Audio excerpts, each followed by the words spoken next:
أول نصيحة اتقالت لصاحب المصنع إنه ما يفتحوش. كل مصنع بيبتدي بالخامات. طيب مين المصنع اللي بيصنع الخامات دي؟ ويا ترى إيه خامات المصنع اللي بيصنع الخامات للمصانع؟ أنا بقول نبتدي الحلقة عشان أنا كده اتلخبطت.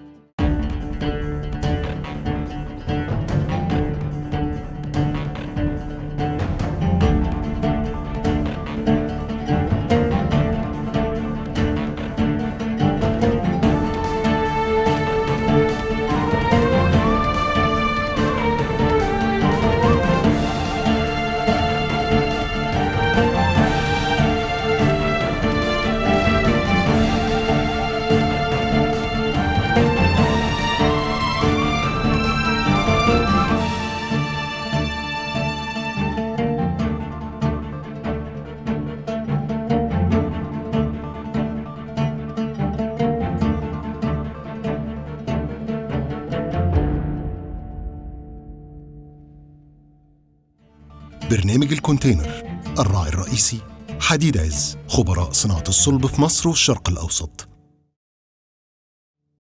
برنامج الكونتينر، الراعي الرئيسي حديد عز، خبراء صناعة الصلب في مصر والشرق الأوسط.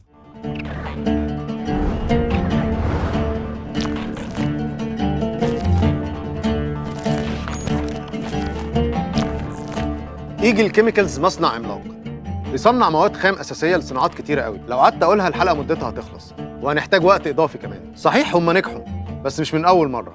المصنع ده حكاية نجاح ملهمة ولازم تتسمع من البداية.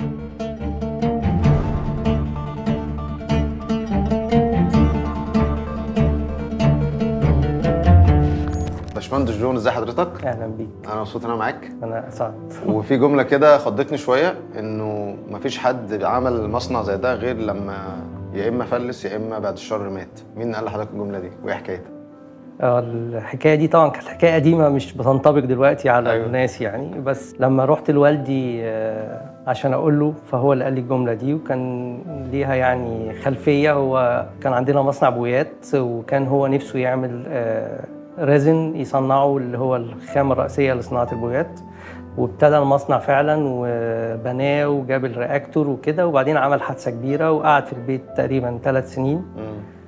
والمصنع فضل مقفول لمده تقريبا 7 أو 8 سنين. ولما انا واخويا خلصنا، مهندس ياسر بشاي هو السي او بتاع الشركه، فانا قلت له طب انا عايز افتح المصنع ده. فقال لي المصنع ده الصناعه دي وشها وحش، يعني اللي بيعملها يا بيموت يا بيفلس. فقلت له ليه وكده؟ قال لي لا، فلان ابتدى قبلينا مات، فلان فلس، فلان حصل له كذا. وهو كان عمل حادثه، فبيقول لك وهو عمل حادثه كبيره وقعد في البيت. فقلت له بابا طب يعني ما يمكن ربنا رايد ان الصناعه دي تفضل كده لغايه لما احنا نيجي. أيوة. يبقى ده رزقنا يعني. أيوة. فلقى نفسه هيقعد يتكلم كتير معايا، قال لي خد المفتاح اهو، اعمل اللي انت عايزه. ايوه. وكانت البدايه كده، وربنا كرم. ودايما افتكر الحكايه دي كل ما نعدي بمشاكل جامده، اقول لا ربنا مبارك، ده ربنا كان سايب لنا الصناعه دي. صحيح. وكان سنه كام تقريبا اول ما بدات؟ المصنع اشتغل هنا سنه تقريبا 95، اواخر 95 يمكن اوائل 96. انما يعني الحكايه دي كانت مثلا في 94 اول 95. طب هو طبيعي لو حضراتكم كان عندكم مصنع بويات او دهانات يعني انك تتوسع وتعمل ما بعد، لكن ايه اللي يخليك ترجع وتعمل الماده الخام اصلا؟ بص، هو طبعا الوالد كان هو اللي فكر بالطريقه دي، وكان عنده حق، لان احنا كنا في الثمانينات كل حاجه بتستوردها، فكان الطبيعي ان انت تامن نفسك بالرو ماتيريال. ولو امنت نفسك برو ماتيريال وعبوات هتقدر ان انت تتوسع اكتر في البيع وفي الانتاج. طيب انا لو قلت لحضرتك يعني الحاجات اللي ما شاء الله المواد الخام اللي بتشتغلوا فيها، فمثلا العاب اطفال، بانيوهات، سيراميك، سجاد، زراير، نعل احذيه، منظفات، دهانات سيارات، انابيب، نسيج، اخشاب، غراء، كل ده؟ لا يعني في طبعا حاجات تانية كتير ما شاء الله، نشكر ربنا. احنا طبعا دهانات الديكوريتيف كلها احنا الرو ماتيريال بتاعتها كلها احنا بنصنعها.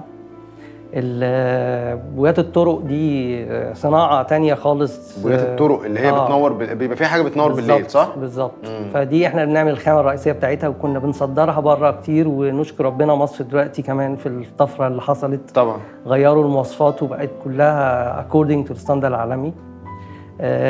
بودي بتاع الأتوبيسات، المراكب. طيب باشمهندس جون، انتوا طبعا مصنع كيماويات، ودي من اخطر المصانع يعني بالنسبه للبيئه وبالنسبه للبني ادمين، بالنسبه لكل حاجه.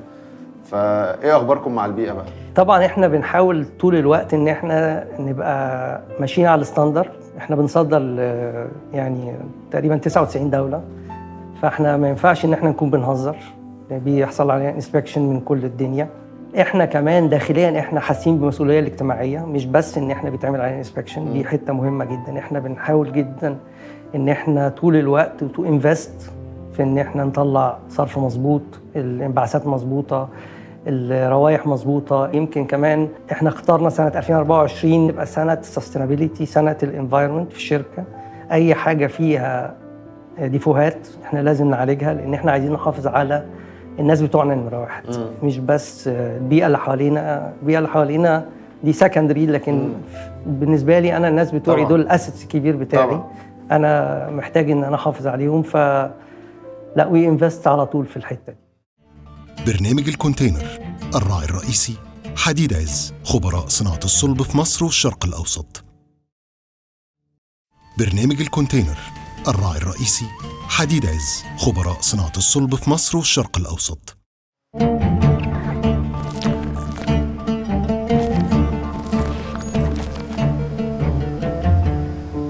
باشمهندس رفيق، ازي حضرتك؟ استاذ احمد، اهلا بيك. ممكن حضرتك تكلمنا باختصار عن خطوات الانتاج في المصنع؟ احنا في الصناعات الكيماويه في 3 حاجات مهمه لازم نكون واخدين بالنا منهم. اول حاجه سيفتي فيرست، كلنا جايين نشتغل علشان نروح بيوتنا سلام ونحافظ على المنشاه اللي احنا شغالين فيها، فالسيفتي دي حاجه مهمه طبعا. جدا، خصوصا في مصنع من النوعيه دي، لان دي مصنع كيماويات وحرارات عاليه يعني. وتفاعلات. تاني حاجه الكونسيستنسي، انه لازم كل مره هطلع منتج هطلعه هو نفس المنتج، نفس الجوده للعميل، علشان هو كمان بيبيلد اب عليها الباتشات بتاعته والبرودكت بتاعه. فانا ببتدي مراحل الانتاج بتاعتي، ببتدي من التانك فارم دوت كنترول بالبي ال سي باجهزه تحكم، ببقى شايف الكميه قد ايه، الحراره قد ايه، ومن البي ال سي ده بالتحكم بقدر انقل من التانك فارم لتنكات تحضيريه. التنكات التحضيريه دي بتروح للمفاعلات، مفاعلات كيميائيه، ومن المفاعلات الكيميائيه بكنترول بقى الحراره، بكنترول الكميات اللي داخله، ومنها للبلندرز اللي هي تنكات تخفيف، منها للتعبئات. اخر حاجه بقى حته التعبئه، ان احنا بنعبي في براميل. طيب ايه رايك لو البرميل ده قللته خالص، علشان ما هو بعد ما بفضي البضاعه اللي في البرميل هعمل ايه في البرميل؟ صح. فده مشكله في حد ذاتها. صح. فاحنا عملنا بروجكت اسمه ريديوس، ان انا اقلل استخدام البراميل، وبقيت بعتمد على الستورج تانكس عندي، وبنقل في تراكس للعميل، والعميل كمان عنده ستورج تانك، بحيث انه وفرت بقى وقت العماله. أيوة. وفرت البرميل وفي اللوسز اللي جوه البرميل. صح. نجحنا ان احنا نقلل تقريبا السنه اللي فاتت 250,000 برميل. جميل، تخيل الرقم طبعا. طيب ممكن حضرتك تكلمنا يا باشمهندس برضو عن معلومات المصنع او البيانات، يعني الانتاجيه، عدد العماله، المساحه؟ احنا المساحه بتاعتنا في كذا موقع، الاجمالي بتاعنا 115,000 متر مسطح، والانتاجيه بتاعتنا 250,000 طن. عندنا 750 موظف. طيب احنا عشان نصدر لتقريبا 99 دوله، ومصر هي الدوله ال100، فاكيد محتاجين نبقى عندنا شهادات معينه. مظبوط. فاحب برضو ان حضرتك تعرفنا على الشهادات اللي المصنع حصل عليها يعني. اول شهاده الايزو 9001، دي كل الناس معاها ديت. دي بقت دي موجوده في كل المصانع. بتاعت السيستم، ان الدنيا منظمه وفي سيستم. شهاده ثانيه مهمه، احنا صناعات كيماويه، فعندنا شهاده 14,001 دي للبيئه، 18,001 ديت للسيفتي. عندنا كمان شهاده ان احنا شغالين بقى على توفير طاقه، توفير ميه، توفير كل الانرجيز، ف 50,001. وعلشان نصدر لاوروبا عندنا شهاده اسمها الريتش، ان احنا الماتيريالز اللي بنستخدمها في التصنيع بتاعنا ما هياش ضاره بالبيئه، فاوروبا أيوة. مهتميه جدا طبعاً. بالموضوع ده، واحنا طبعا مواكبين واحنا ان شاء معاهم. الله باذن الله نهتم احنا كمان وإحنا زيهم طبعا يعني. طيب حضرتك بتعمل مواد خام، مظبوط. فالمصنع اللي بيصنع مواد خام ده ايه المواد الخام بتاعته اصلا؟ يعني احنا المواد الخام بتاعتنا برضو مواد خام زي ما ايوه انت بتقول، يعني منها مواد مشتقات بتروليه، ومنها مواد زيوت وجلايكولز. زيوت يعني زي البذره بتاعت زيت الصويا، ايوه بتطحن ويطلع الزيت، فاحنا بنبيلد اب بقى عليها، بنعمل تفاعل ما بين أيوة. الزيوت والجلايكولز والاورجانيك بقى سولفنتس. يعني في مصانع قبليكم ولا انتوا خلاص بقى لا، اول مصانع مصنع كتير. لا يعني في الموضوع مصانع قبل يعني المواد الخام بتاعتك دي عشان تاخدها بيبقى في مصانع بتعملها برضه؟ اكيد ده كذا مصنع، كذا مرحلة. حاجه. مظبوط. انا محتاج اعرف ايه اول مصنع بيشتغل على المواد من الاول غير ما- اول حاجه بتجيب البذره وتقشرها وتطلع منها أيوة. العصير والزيوت بتاع البذره. أيوة. بالنسبه بقى للمشتقات البتروليه، بقى ده بيطلع حاجات من طبعاً. البترول أيوة ويطلع طبعاً. منه بقى أيوة. ليفلز مختلفه. أيوة. موضوع شكرا جدا يا باشمهندس، ميرسي. وكنت مبسوط جدا مع حضرتك.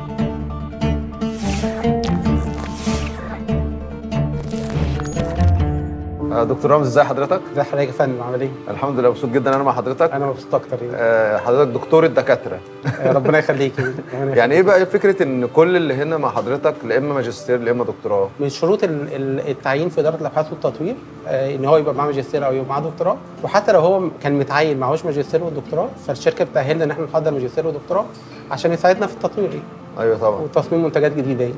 طيب احنا فين بالظبط؟ يعني انا المعمل ده بيعمل ايه؟ هل هو مصنع مصغر بالنسبه للمصانع اللي انت بتصدر لها المواد الخام ولا يعني؟ طيب بص حضرتك، هو هنا الاداره اسمها اداره الابحاث والتكنولوجيا. احنا عباره عن 3 معامل، معمل الابحاث والتطوير، معمل التطبيقات، ومعمل الاناليتيكال لاب. كل معمل من المعامل دي ليه دور معين. معمل الابحاث والتطوير دوره ان هو بيصمم منتجات جديده او بيطور المنتجات الموجوده او بيساعد العملاء والانتاج على حل المشاكل. بعد ما بنصمم المنتج هنا، زمان كنا بنودي المنتج بتاعنا للعملاء بره، فكان بياخد وقت طويل جدا عشان استلم الفيدباك. فقلنا عشان نوصل الخطوه دي فعملنا معمل ابلكيشن.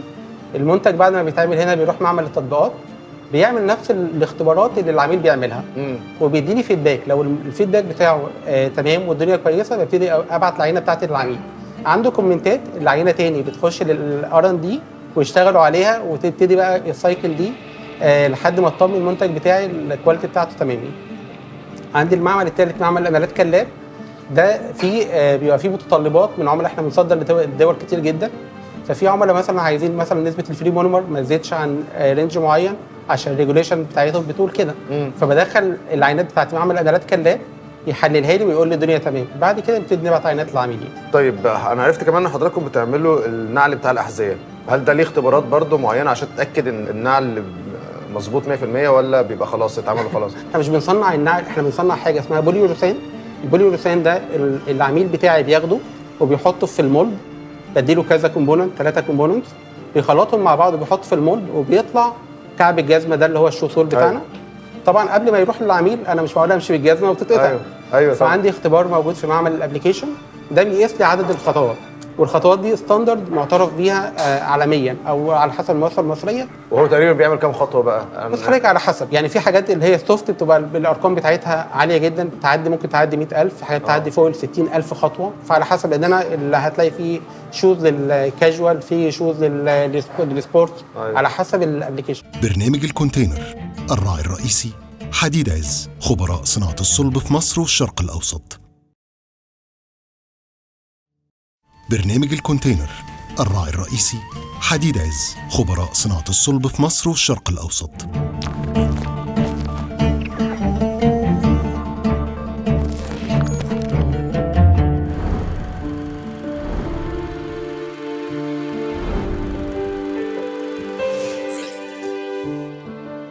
سألنا أيمن اللي بقاله 25 سنة في صناعة مش سهلة أبداً، إيه أخطر موقف اتعرض له؟ أما خلود فحكت لنا على أكاديمية إيجل وإزاي بيختاروا الناس اللي تتعين في المصنع، لأن الاستثمار في الناس مهم جداً. أستاذ أيمن إزاي حضرتك؟ الحمد لله تمام. حضرتك أقدم عامل هنا. بقالك كام سنة تقريباً؟ 25 سنة. ما شاء الله. طيب إيه اللي اتغير من 25 سنة في الصناعة لحد دلوقتي؟ الأجهزة، المعدات، الخامات، المنتج نفسه اتغير، الجودة بتاعته. طب إيه اللي يخليك تستحمل 25 سنة هنا؟ الاستقرار اللي موجود في الشركة، التأمين الصحي، التأمين الاجتماعي، معاملة الرؤساء، النظام اللي موجود في الشركة.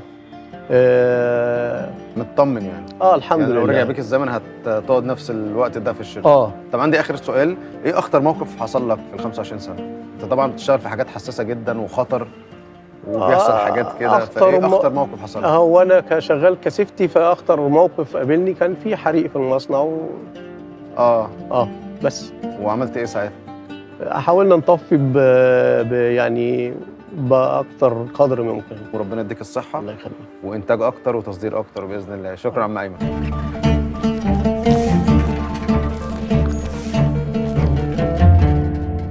استاذه خلود، زي حضرتك؟ اهلا بيك. كنت عايز اعرف من حضرتك اكتر عن الاكاديميه اللي موجوده في المصنع. مع شريك النجاح جامعه زويل قدرنا ان احنا نعمل اكاديميه ايجل، وفيها جهزنا مناهج ويمكن برنامج مدته 3 شهور. فيه قدرنا ان احنا نجيب الهاي بوتنشالز من الماركت وندرس لهم كل النو هاو بتاع الصناعه. دلوقتي خرجنا 3 دفعات، بنتكلم في تقريبا 45 خريج، منهم ناس قدروا ان هم يلاقوا فرص حقيقي جيده جوه وخارج مصر. طب انتوا ايه الاختيارات اللي بتبقى مطلوبه من اي حد بيتقدم علشان يشتغل في المصنع؟ احنا بنروح لكل الناس الخريجين اللي بيدرسوا الميجرز اللي بتخص الصناعه بتاعتنا، زي خريجين كيمستري او كيميكال انجينيرنج، يكون قادر ان هو يبقى الامباسادور بتاعنا في الماركت اوتسايد. شكرا جدا خلود، مبسوطه كنت معاكي، ونتقابل دايما على خير. انا مبسوطه اكتر.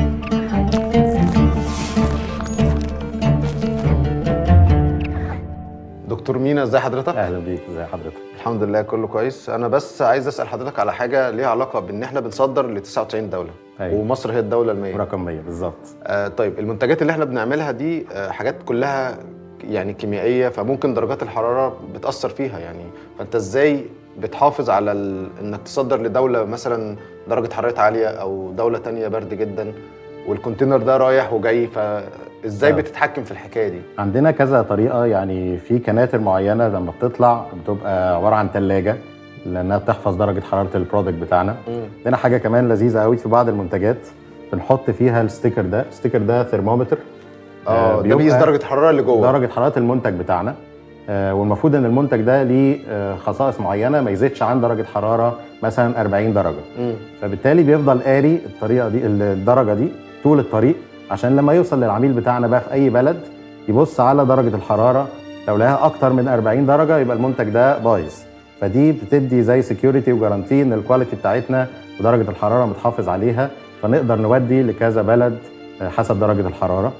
طيب الكونتينر نفسه ازاي بتقدر تستخدمه بكل المساحه اللي فيه؟ يعني هل انت سائل ازاي؟ يعني هل بيبقى في براميل؟ يعني فهمني اكتر برضو ازاي طبعا بتملى الكونتينر من المواد الخام بتاعتها. دي بتفرق من الكاستمر نفسه بتاعنا محتاج ايه، بس عندنا كذا اوبشن. عندنا البرميل بتاعنا صاج او البلاستيك حسب الخامه اللي بتتحط فيه، وعندنا كمان كونتينر فكرته لذيذه جدا اسمه فليكسي تانك، جاي من اسمه فليكسبل تانك. هو تانك بس عباره عن ماده زي البالونه رابر كده، بيفضل يملى جواه السائل بتاع المنتج بتاعنا، يفضل يتنفخ لحد ما ياخد شكل الكونتينر كله، لحد ما ياخد شكل الكونتينر وبالونه كبيره، والفريم بتاعه من بره كونتينر عادي خالص كده. بس ده برافو، ده انت كده استخدمت كل سنتي في الكونتينر، فكده اقدر اضمن ان انا نقلت. بس ده بيحكمك ان هي لازم تبقى يعني ماده خام واحده جوه الكونتينر بالظبط. جميل. طيب ايه حكايه اول شحنه واللي حصل فيها؟ اول كونتينر أول تقريبا كونتينر. يعني الكلام ده سنه 96. مهندس جون يعني ليها قصه ظريفه. مهندس جون سافر ليبيا بالاتوبيس من هنا، وراح ما كانش حد يعرف حاجه عن ايجل، ابتدى يقابل عملاء هناك، وبعديها راح للسودان نفس الكلام. ما عرفش في الاول يعمل اي شغل لغايه ما جم ناس من السودان يطلبوا يعني كميات ربع كيلو عينات، حاجه صغيره جدا. وابتدى بعد كده الربع كيلو ده يزيد، وطلعنا تقريبا سنه 96 اول عربيه لليبيا. وجينا بقى زورنا كينيا وكل شرق افريقيا، كينيا واوغندا وتنزانيا، تقريبا سنه 97 و98 لغايه في 99 طلعنا اول كونتينر بقى بحري راح لكينيا سنه 99. ومن ساعتها بقى الناس دي دلوقتي احنا نشكر ربنا تقريبا اكبر مصدر بالارقام، اكبر مصدر في افريقيا للكيميكالز والمواد الخام، رغم ان في الاول ما كانوش ناس تعرفنا، مش تعرف، كان الريفرنس بتاعهم دايما يا اما فار ايست يا اما اوروبا.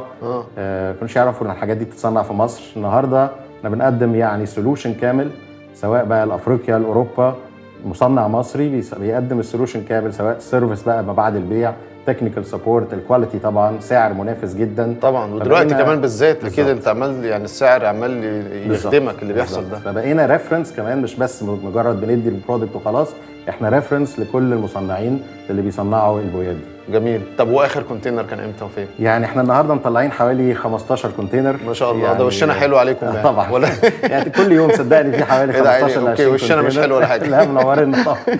واخر كونتينر تقريبا طلع رومانيا. رومانيا، وفي حتت في افريقيا، بس اخر واحد رومانيا طلع. جميل يا دكتور، شكرا جدا، ومستني البلد ال100. انتوا متخيلين ان في مصنع بيصدر لنص الكرة الارضية تقريبا؟ الموضوع في الاول ما كانش سهل، لكن مصنع ايجل كيميكالز بالعلم والاصرار وصل لتركيبة النجاح. النهارده في 99 دولة عندهم صناعات بتعتمد على منتجات ايجل كيميكالز اللي عليها احلى جملة: صنع في مصر.